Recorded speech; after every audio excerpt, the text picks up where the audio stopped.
Daily taste the daily. ఇదో పెద్ద కుంభకోణం. ఆధారాలు దొరికినా కూటమి ప్రభుత్వం ఏమీ చెయ్యలేదా? ఇది చాలా ఇంపార్టెంట్ వీడియో.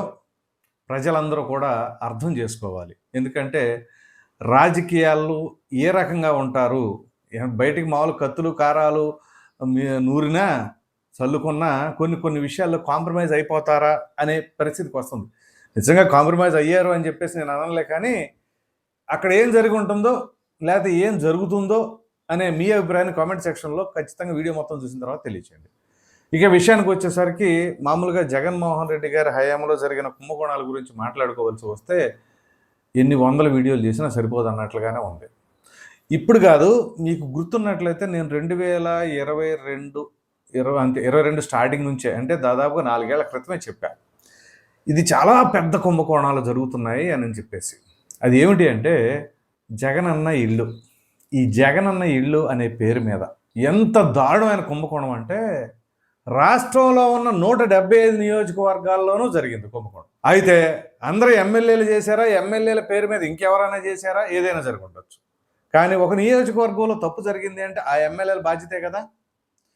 దాదాపు 175 నియోజకవర్గాల్లో జరిగిందని అనుకోవాలి. అంటే ఎక్కడన్నా ఒకటి అరా తప్పితే మినహాయించి దాదాపుగా అన్ని నియోజకవర్గాల్లో జరిగిందని అనుకోవాలి.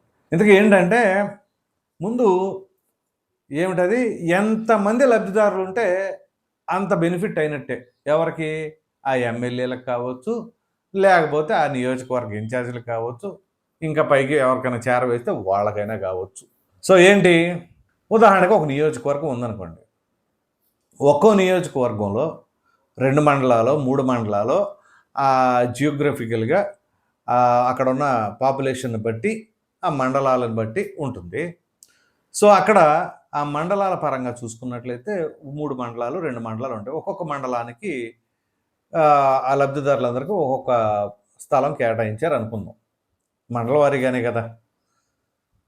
సో ఆ మండలాల పోనీ గ్రామాల వారికి కానీ మండలాల వారీగానే మాట్లాడుకుందాం. ఆ మండలాల్లో ఉదాహరణకి ఒక 4 ఎకరాల పొలం కొన్నారు. దేనికి? ప్రజలకి, లబ్ధిదారులు ఎవరెవరు ఉన్నారో వాళ్ళకి ఇద్దాం అని చెప్పేసి ప్రభుత్వం నిర్ణయించింది కాబట్టి. సో నేను పట్టణ ప్రాంతాల్లో 4 ఎకరాలు అంటే ఒక్కో ఎకరానికి 100 సెంట్లు కాబట్టి 400 మంది లబ్ధిదారులకు అనుకుందాం. ఇది 400 మంది లబ్ధిదారులకే.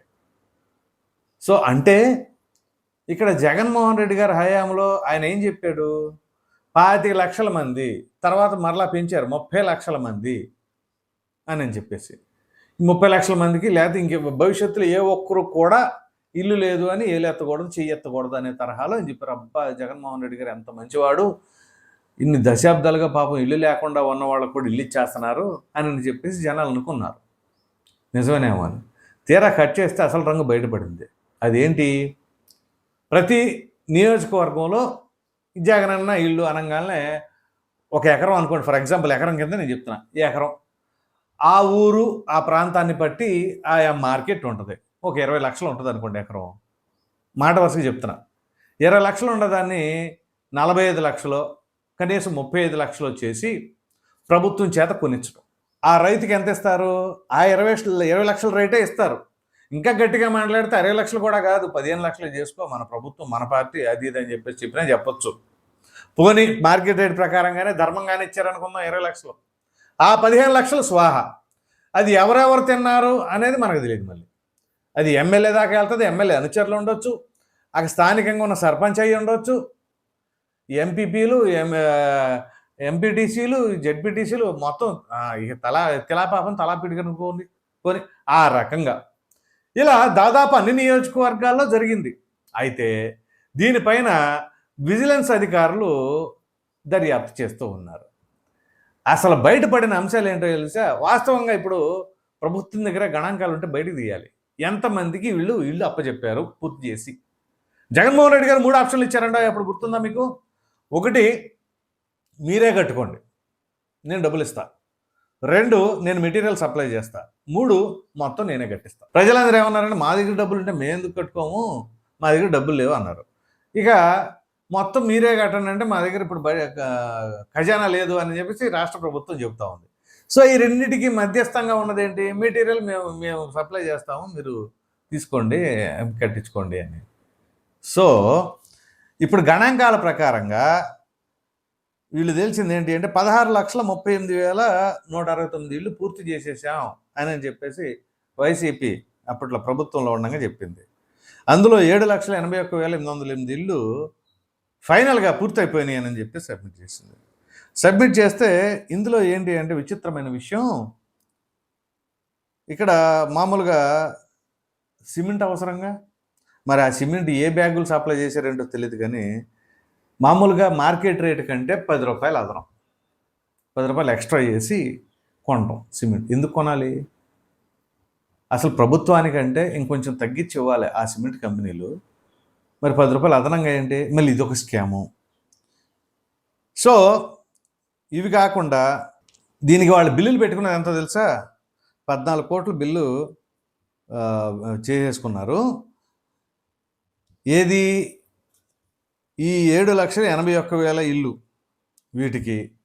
ఇది కాకుండా వీళ్ళు 1,69,000 టన్నుల ఐరన్. సో ఈ రకంగా వీళ్ళు ఎంత అంటే అంత. మరలా ఇక్కడ టన్నుకి ఎక్స్ట్రా డబ్బులు. మొత్తం మీద ఇందులో 1,000 కోట్ల రూపాయలు ప్రక్కదారి పట్టినాయి అని చెప్పేసి, 1,000 కోట్ల రూపాయలు ప్రక్కదారి డైవర్ట్ అయిపోయినాయి. ఏది? వీళ్ళు కట్టించానని చెప్పేసి పూర్తి చేసి 7 లక్షల ఇళ్ళకే. సో ఆ రకంగా దోపిడీ చేస్తే ఇప్పుడు అసలు కథ మొదలవుతుంది. దాదాపుగా ఆల్మోస్ట్ ఎక్కువ నియోజకవర్గాలు, అంటే ఉదాహరణకు 10 నియోజకవర్గాలు ఉంటే 9 నియోజకవర్గాలు జరిగింది. ఆ ఒక నియోజకవర్గం కూడా డౌటే. అయితే ఇప్పుడు ఈ విజిలెన్స్ అధికారులు ఇచ్చిన రిపోర్ట్ ప్రకారంగా బయటకు తీస్తే ఎంతమందిని లోపలేస్తారు? అందులో గత ప్రభుత్వ హయాంలో వైసీపీలో ఉండి పదవులు ఎలగబెట్టుకున్న వాళ్ళు కావచ్చు, వాళ్ళందరూ ఇప్పుడు కూటమిలో జాయిన్ అయిన వాళ్ళు ఉన్నారుగా కొంతమంది. మరి వాళ్ళ పరిస్థితి ఏంటి? ఇప్పుడు కొంతమంది అప్పుడేమో వైసీపీలో ఉండి ఇప్పుడు టీడీపీలో ఉన్న వాళ్ళే ఉన్నారు, ఇప్పుడు పదవుల్లో ఉన్నారు. మరి ఇప్పుడు వాళ్ళు కూడా దోచేశారుగా. ఒకవేళ వాళ్ళు దోచేయకపోతే తప్పులేదు, వాళ్ళు దోచేసారు అనుకోండి. పోనీ ఇప్పుడు 10 మంది వచ్చారండి కూటమిలోకి వైసీపీలో నుంచి. ఆ 10 మందిలో కనీసం 5గురన్నా చేసి ఉండొచ్చుగా. పోనీ 2 చేసి ఉంటారు. ఆ 2 మీద చర్యలు తీసుకుంటారా? ఆ 2 మీద చర్యలు తీసుకునే లెక్క అయితే వైసీపీలో దాదాపు అందరి మీద చర్యలు తీసుకున్నట్టే. సరే, వైసీపీలో వాళ్ళ మీద చర్యలు తర్వాత తీసుకోండి, ముందుగా కూటమిలో ఉన్న వాళ్ళపైన తీసుకోండి. అప్పుడు కూటమి ప్రభుత్వానికి వస్తుంది, రాసి పెట్టుకోండి, బ్రహ్మాండమైన పేరు వస్తుంది. కానీ జరుగుతుందంటారా? ఏమో మరి. ఎందుకంటే ఎన్నో స్కాములు, ఎన్నో కుంభకోణాలు అని చెప్పేసి కొన్ని వేల కోట్లు అని చెప్పేసి కొన్ని వందల వీడియోలో మనం చెప్పుకున్నాం, చర్చించుకున్నాం. సాక్ష్యాధారాలు తీసుకొచ్చారు అని చెప్పేసి పోలీసు అధికారులు చూపించారు. చాలా ఛానల్స్లో ఎన్నో కథనాలు వచ్చినాయి. కానీ కథలు మాత్రం కథనాలు బయటకు వస్తున్నాయి. కానీ సాక్ష్యాలు ఉన్నా లేకపోతే ఆ యొక్క స్కాములు చేసిన వాళ్ళు ఎదురుగా ఉన్నా ఏమీ చేయలేని నిస్సహాయ స్థితి. సో పేదలకి మీకు సినిమాలో డైలాగ్ ఉంటుంది, ఏదో ఒక సంక్షేమ పథకం అని చెప్పేసి వదిలేస్తే చాలు కొన్ని 100 కోట్లు వచ్చేసి పడతాయని చెప్పేసి. అది యాజ్ ఇట్ ఈస్గా ఇప్పుడు వాస్తవేనా అనిపిస్తున్నాం. అందుకనే ప్రజలు ముందు మీకు ఉండాలండి. ఎంతకాడికి మాకు పథకాలు ఇచ్చేస్తున్నారు, ఉచితాలు ఇచ్చేస్తున్నారు అనగా ఎగబడిపోతున్నారు చూసారా, అది మన ప్రజల తప్పు. మాకు మా బిడ్డకి ఉద్యోగం ఇప్పించండి, మేము ఆర్థికంగా నిలదొక్కుంటాం, మాకు ఏ పథకం వద్దు అని చెప్పేసి నిలబడండి. ఓటుకు డబ్బులు తీసుకోకుండా నిలబడండి. ఎవరైనా సరే మీ దగ్గరికి రావాల్సిందే. అప్పుడు అరే మీరు డబ్బులు తీసుకున్నా కానీ మీ కాళ్ళ దగ్గరికి వస్తున్నారంటే మీరు డబ్బులు తీసుకోకుండా సంశయంగా నిలబెట్టండి. అప్పుడు ఒక్కొక్కళ్ళని నిలదీసేయచ్చు, మామూలుగా కాదు. అసలు రాజకీయాలు అనేవే దౌర్భాగ్యంగా తయారైందే ప్రజలు ఈ రకంగా డబ్బులు తీసుకోవడం వల్ల. నేను తప్పుగా అనుకోమాను, ప్రజలనే అంటున్నానని. అక్కడి నుంచే మొదలైంది. ఏది మాట్లాడినా వాళ్ళు డబ్బులు తీసుకోకుండా ఉంటే మాకేం అవసరం అని చెప్పేసి అన్నారు. మీరు తీసుకోకుండా ఉండండి, చూద్దాం అప్పుడు. సో మా కులం, మా ప్రాంతం అది ఇది అని చూడకుండా మంచోడో కాదో చూడండి. ఎన్నో చెప్పుకుంటాం, చెప్పి నాకు కంఠశ్వాస, ఇంకొంతమందికి ఆవేదన తప్పితే సమాజం ఎప్పుడు బాగుపడుతుందా ఏంటా ఏమో. మొత్తం మీద చెప్పుకోవాల్సి వస్తే ఈ స్కాముల గురించి చెప్పుకొని ఇలా ఉంది. కానీ మరి ప్రజలు, మరి మీకే నిర్ణయాన్ని వదిలేస్తున్నాను. ఏం చేస్తే బాగుంటుంది అనేది మీ అభిప్రాయాన్ని కామెంట్ సెక్షన్లో తప్పకుండా తెలియచేయండి. Thank you.